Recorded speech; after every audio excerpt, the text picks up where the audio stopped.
Hello everyone, কেমন আছেন সবাই? আশা করি ভালো আছেন। আমি Imdadul Haque, senior executive growth and partnership department, Shombhob jobs. আমি বর্তমানে সম্ভব জবসে কর্মরত আছি। তো আসলে কোন বিষয় নিয়ে কথা বলবো সেটা হয়তো আমার স্লাইড দেখেই বুঝতে পারছেন।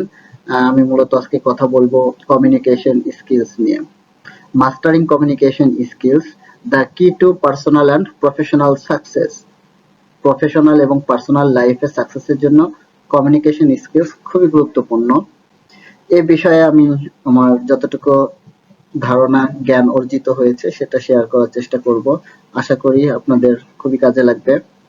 আসলে কমিউনিকেশন স্কিলসটা সবার কাছে খুবই সহজ এবং ছোট্ট বিষয় মনে হতে পারে, কিন্তু কমিউনিকেশন স্কিলস এর টপিকটা খুবই ভাস্ট এবং একটা দুইটা পাঁচটা 10টা স্লাইডেও শেষ করা সম্ভব নয়। আমি চেষ্টা করব স্টেপ বাই স্টেপ আপনাদেরকে প্রত্যেকটা বিষয় জানানোর জন্য।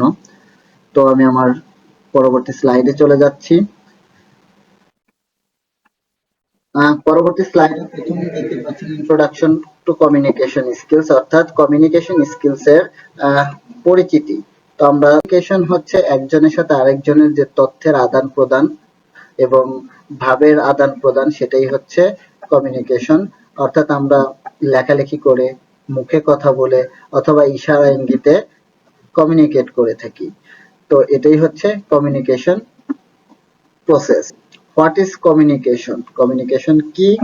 The process of exchanging idea, feelings and information. অর্থাৎ সকলের সাথে আইডিয়া, ফিলিংস এবং ইনফরমেশন শেয়ার করাই হচ্ছে কমিউনিকেশন।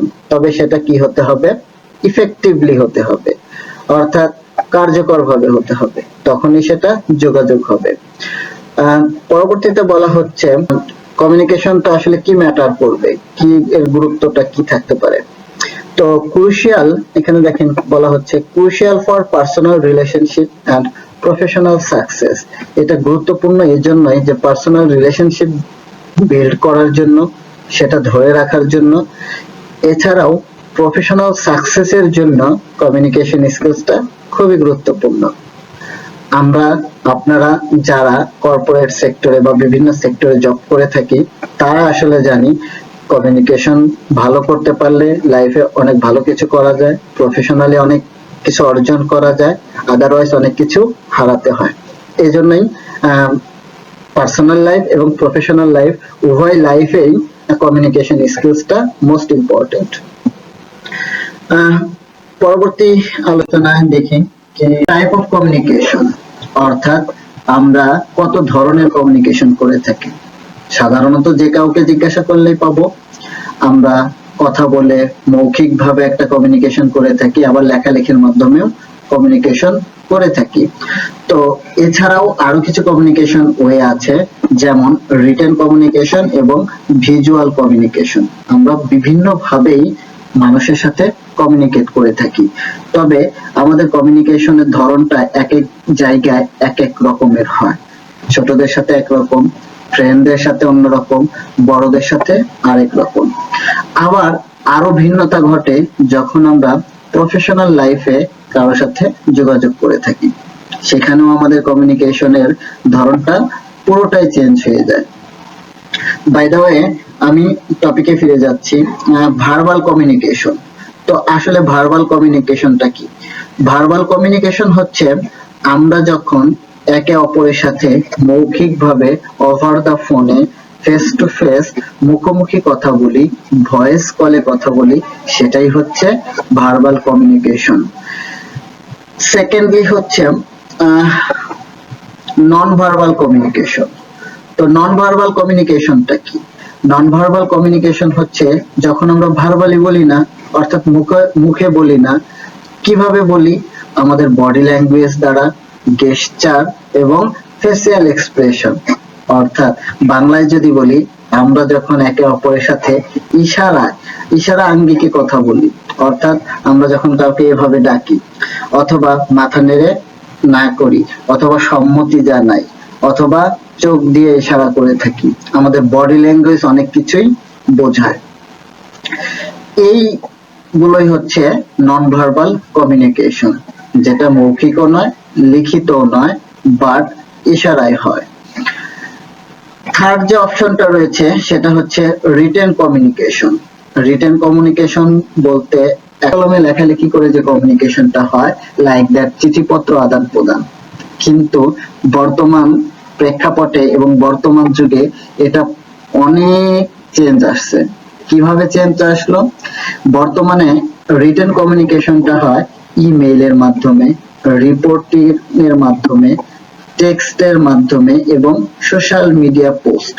আপনারা হয়তো নাম বললে চিনবেন, ইফাত অটোস পিএলসি লিমিটেড, বাংলাদেশের একটা নামকরা গাড়ির কোম্পানি। তো সে কোম্পানিতে আমার একটা ভাইবা ছিল, সেই ভাইবাতে আমাকে প্রশ্ন করা হয়েছিল আপনি কোন বিষয়ে এক্সপার্ট।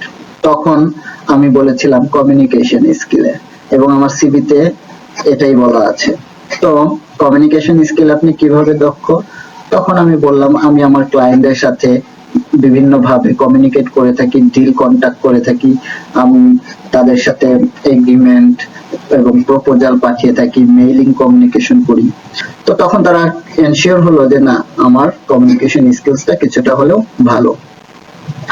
তো এই গল্পের পরে চলে যাচ্ছে আমাদের পরবর্তী টপিক, ভিজুয়াল কমিউনিকেশন। বর্তমান যুগে ভিজুয়াল কমিউনিকেশনের এত ব্যবহার যে কল্পনাও করা যায় না। এখন তো আমরা লেখালেখি করতেই চাই না। আমি একটু দেখাই ভিজুয়াল কমিউনিকেশনের মধ্যে যেগুলো আছে। প্রথমে হচ্ছে ইমেজ। আমরা একে অপরকে ইমেজের মাধ্যমে তথ্য শেয়ার করে থাকি, অর্থাৎ বিভিন্ন ছবি, পিকচার গুলো আমরা ইনবক্সে, মেইলে, হোয়াটসঅ্যাপে পাঠিয়ে থাকি। চার্ট হচ্ছে কোনো কিছু রিপোর্ট আমরা এখন চার্টে প্রকাশ করি, অর্থাৎ বলতে পারেন একটা প্রতিষ্ঠানের প্রেজেন্ট মাসের যত টাকা আয় হয়েছে, বিগত 12 মাসের আয়, এই যে ডিফারেন্সটা, এই যে ভিন্নতাটা এক এক মাসে এক এক রকম হয়েছে, এটা আমরা কি করতে পারি, একটা গ্রাফে প্রেজেন্ট করতে পারি, একটা চার্ট তৈরি করে দেখাইতে পারি, তাহলে সেটা দেখতেও খুবই সুন্দর হয়। আর ম্যাক্সিমাম সফটওয়্যার গুলোতে, যেগুলো HR, accounts, tax, VAT, sales report, বিভিন্ন টপিকের উপরে যে বিষয়ের উপরে যে সফটওয়্যার গুলো থাকে, SaaS সফটওয়্যার, এই সফটওয়্যার গুলোতে ঢুকলেই দেখা যায় যে পুরো জিনিসটাকে একটা গ্রাফের আকারে দেখাচ্ছে, কত টাকা ডিউ আছে, কত টাকা কালেক্টেড, মানে পেইড আছে, সবকিছু গ্রাফের মাধ্যমে দেখানো হচ্ছে। তো এটা হচ্ছে চার্ট।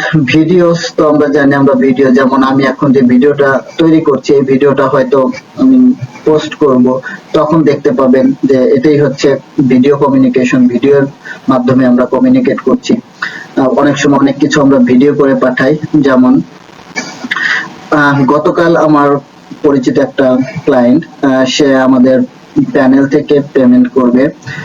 সে পেমেন্টটা আসলে সে চাচ্ছিল প্যানেলে গিয়ে পেমেন্ট করবে, অর্থাৎ সে ম্যানুয়ালি অথবা আমি বিকাশ নাম্বার দিব সেটাতে পেমেন্ট করবে না, সে চাচ্ছে আমাদের প্যানেল ইউজ করে পেমেন্ট করবে। এখন সেটা কিভাবে করবে? আমি তার কাজটাকে সহজ করে দেওয়ার জন্য আমি ছোট্ট একটু ভিডিও ক্লিপ নিলাম, কিভাবে যে আমাদের প্যানেলে কিভাবে ঢুকতে হবে, সেখানে কোথায় পেমেন্ট অপশন আছে, সেখানে গিয়ে সেই ইনভয়েস দেখতে পাবে এবং ইনভয়েসের পাশেই বিকাশের আইকন দিয়ে পেমেন্ট অপশন আছে, অর্থাৎ সেই আইকনে ক্লিক করলেই তাকে পেমেন্ট মেথডে নিয়ে যাবে। এই ছোট্ট ভিডিওটা যখন সে দেখলো, সে কিন্তু খুব সহজেই পেমেন্টটা করে দিতে পারবে। বাট আমি যদি তাকে পেমেন্ট মেথডটা না বলে শুধু বলতাম যে আমাদের পোর্টালে পেমেন্ট অপশন আছে, আপনি এখান থেকে পেমেন্ট করে দেন, সে কি করতো? পোর্টালে ঢুকতো, তার আইডিতে লগ ইন করতো এবং অনেক খোঁজাখুঁজি করতো, কোথায় বিলিং আছে, কোথায় বিকাশ আছে, খুঁজতে খুঁজতে হয়তো তার 5-10-20 মিনিটও লেগে যেতে পারতো, এবং এমন হতে পারে যে সে বিরক্ত হয়ে পেমেন্টটাই করলো না। আলটিমেটলি কি হলো? আমাদের অন টাইমে পেমেন্টটা পেলাম না। তো এটা কিন্তু কমিউনিকেশনের মধ্যে অনেক কিছু ডিপেন্ড করে। আপনার একটা ভালো কমিউনিকেশনের কারণেই একটা মিটিং সাকসেস হতে পারে। বাই দ্য ওয়ে, দেন আমরা চলে যাচ্ছি ভিজুয়াল কমিউনিকেশনে, videos that convey message instantly. যেটা বলছিলাম, এটা কি ইনস্ট্যান্টলি একটা মেসেজ দিতে পারে এবং একটা ভালো ফলাফল আনতে পারে। আসলে কমিউনিকেশন স্কিলস এর আলোচনা আরো অনেক বিশাল, অনেক কিছু জানার আছে। আমি পরবর্তী স্লাইড গুলোতে দেখাবো, আরো কিছু স্লাইড এর পরে আছে। অলমোস্ট আপনারা দেখতে পাচ্ছেন এখানে 10টা স্লাইডের মধ্যে আমি 3টা স্লাইড, থার্ড স্লাইডে আছি। বাকি স্লাইডগুলো আমি স্টেপ বাই স্টেপ আপনাদের মাঝে তুলে ধরবো, আপনাদের সাথে শেয়ার করব। সে পর্যন্ত সবাই ভালো থাকবেন, আমিও ভালো থাকি সে দোয়া করবেন। আল্লাহ হাফেজ, অল দ্য বেস্ট।